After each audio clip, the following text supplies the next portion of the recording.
ये सारा सोना के 6,30,000 रुपए मिली आप लोगन के।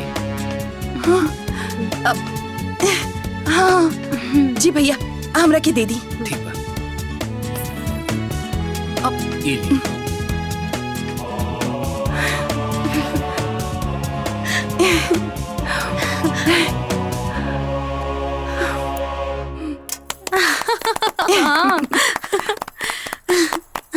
चले चला।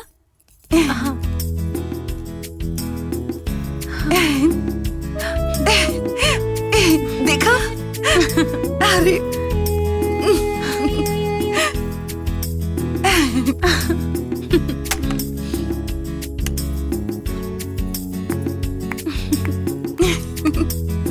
आई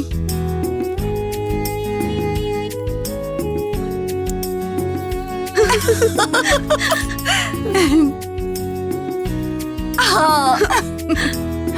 Good morning, teacher. Thank you.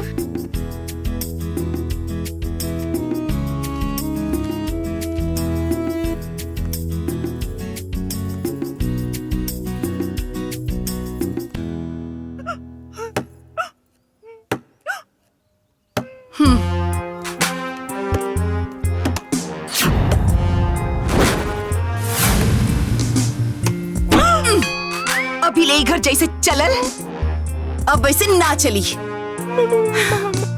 मतलब जैसे सास के रहे के चाहिए वैसे अब पतो रही। जैसन पतो के रहे के चाहिए वैसन सास। और अब एक घर में होई कुछ खास। तो का करबू लोग? एक घर में हमनी सुहागिन बन के आयल रहनी सन, बाकी तो दुष्ट लोगिन हमनी के अभागिन बना देलू। अब तोहरा लोगिन के होई अभागिन के संसार, हमनी के करीब सन शौक श्रृंगार।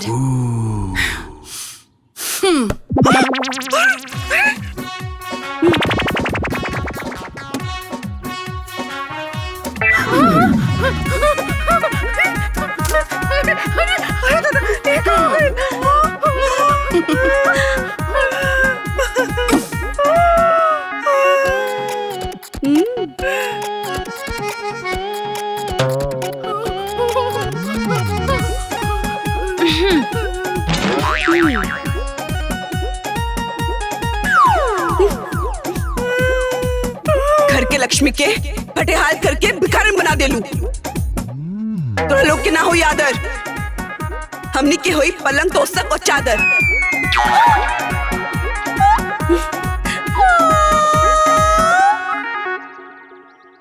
जौना उम्र में भगवान के घोरावे के चाहिए, और उम्र में घर के चाबी के छल्ला लेके नचा रहल बाड़ू।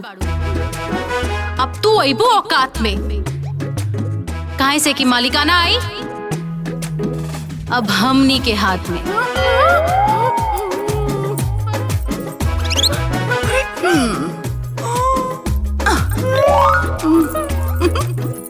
बहुत चलली घर में सास के शासन, अब बस चली घर में बहुअन के शासन।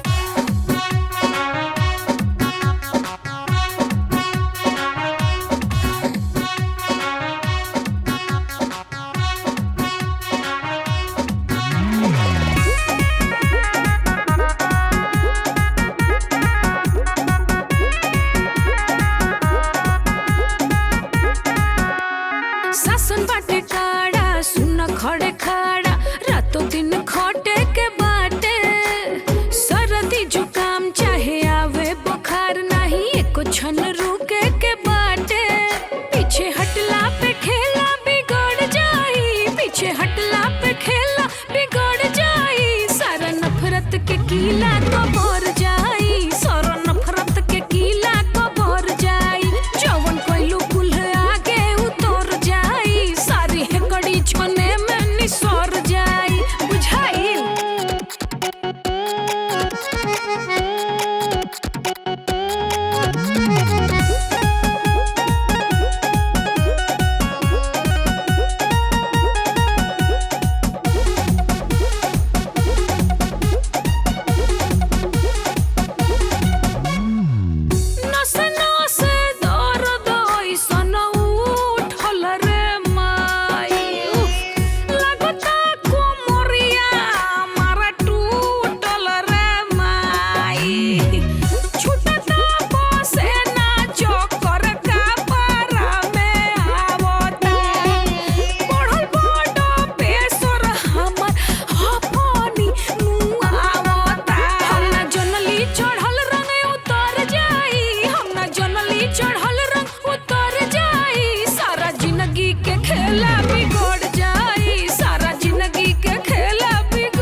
सन से केहू भी मर जाई, सारा जिंदगी के खेला बिगड़ जाई, सारा जिंदगी के खेला बिगड़ जाई।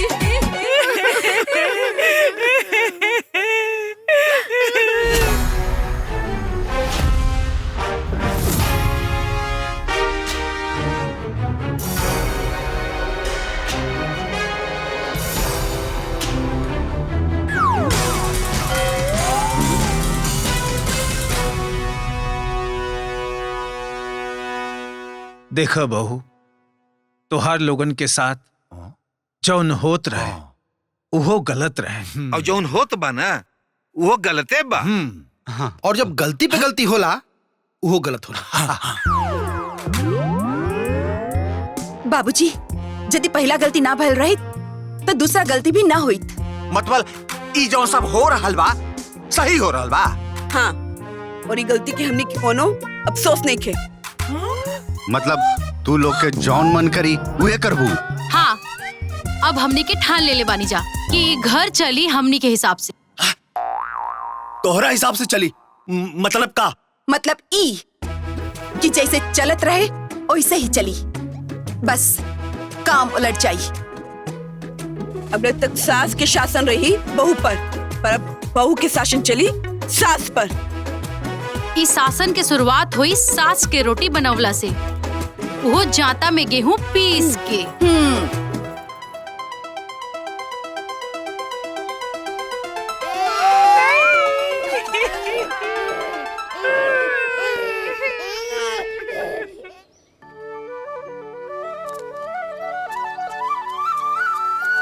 गांव में हमनी का इज्जत कम हो गई बा का?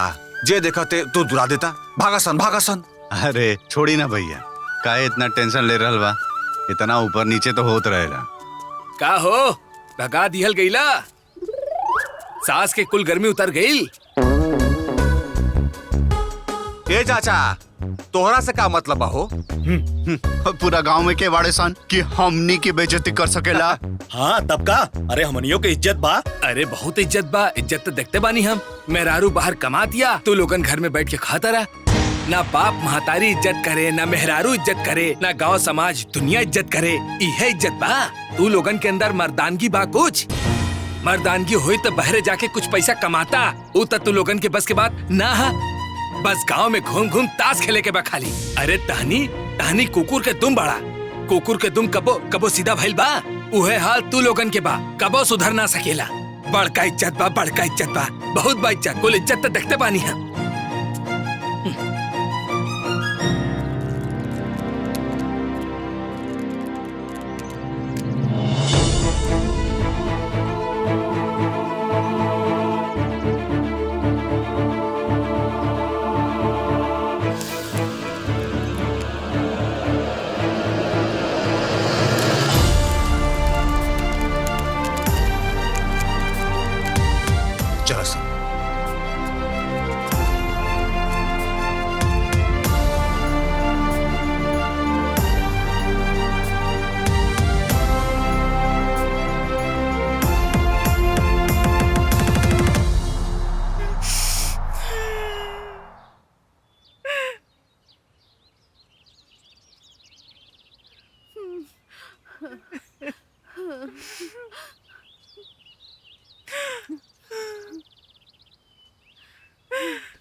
अरे हमार पतोहिया तो निमने रह लिया। तोहनी दोनों के पतोहियन के चक्कर में हमार पतोहिया बिगड़ गई। अरे राम रे राम। अरे जीजी आज ले कबो हमार पतोह सामने आँख उठा के ना देखलस, बराबरी में तकले सुना। अरे इतना छोटकी के पतोह के देख के हमने के दूल्हा पतोह बिगड़ गई नहीं हो। अरे दीदी, हमरे पतोहिया के इतनी हिम्मत ना रहे, तोरे लोगन के पतोह के चढ़ावे में आ गइल। अरे तोरे लोग के पतोह बाउर बिया बाउर। अरे तोर पतोह बाउर बिया, तोर पतोह बाउर बिया, तोर पतोह बाउर बिया। अरे हमार पतोह बाउर नहीं के तू दोनों जने पतोह बाउर बिया, पतोह बाउर बिया, तोर पतोह बाउर बिया।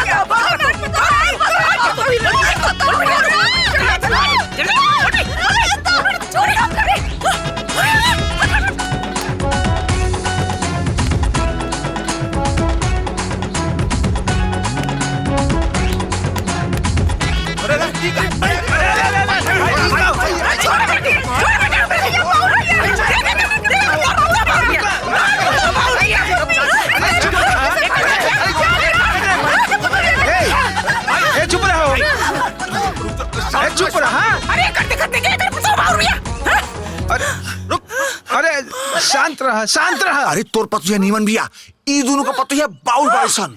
ए भैया तोहार की एकर हम सबके पता बकी के कर बताओ या बाउल भैया। ए तू लोग का बताइबा, हम हो देखले बाड़ी तोलंगे मेहरारू के खाली मुंह में बाछी के बा, अब पेटवा हाथी के बा। ए केकर बाछी का बिया और केकर हाथी को सब पता बा। देख तोहनी के मेहरारू नीमन रही तो लौ गई रही, हमारा के मौत सिखाओ तो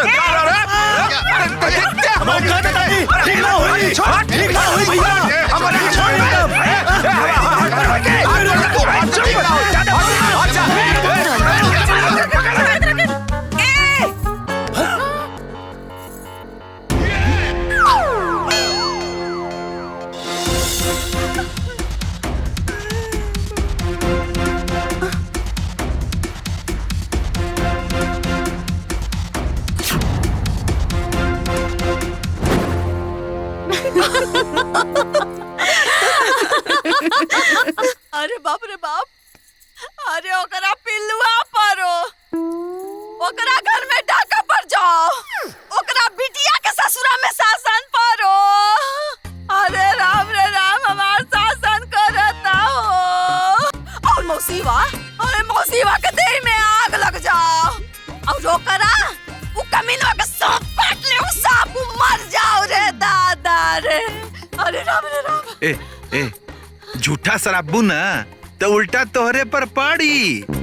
हाँ सासता मारोता, रबो के राम बजी। अरे रामो, अरे भाई रे, अरे जान गई रे। अरे अरे बाप रे बाप, जान गई रे, कपारे का कुन्ना से झंझना गई रे दादा। अरे भाई रे भाई पतोहियो के तो ऐसी न लागत होई हैं, सोच। मारब तो कपार फट जाई तोर, समझ में आल? अब हो लगा तो पता है के एक दिन जब तोरो सासत होई ना तब पता चली, बुझाई?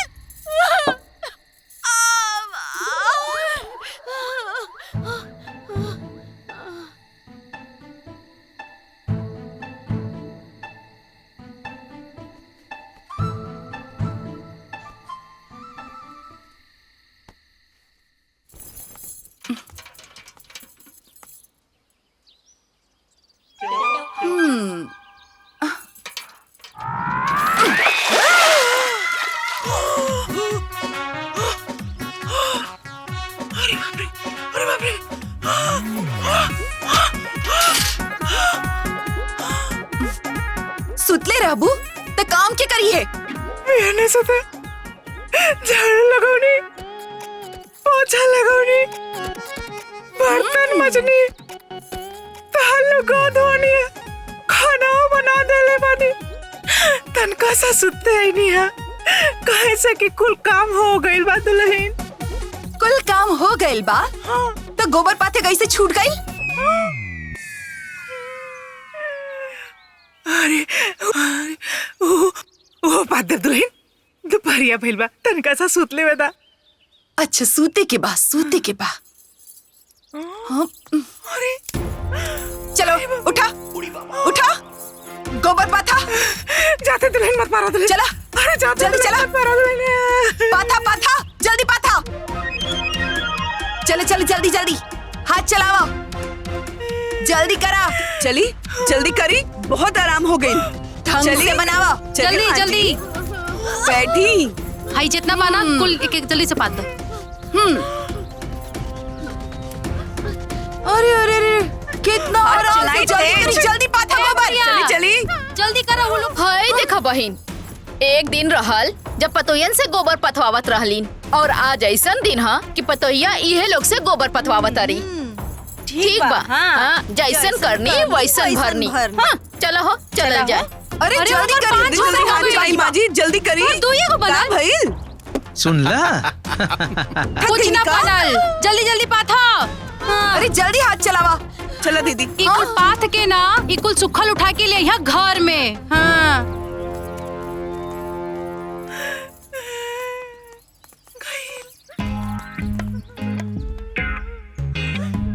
कैले से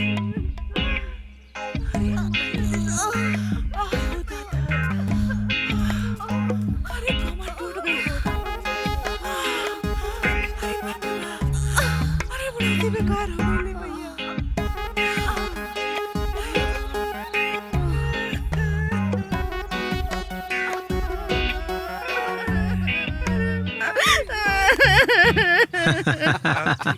देख ला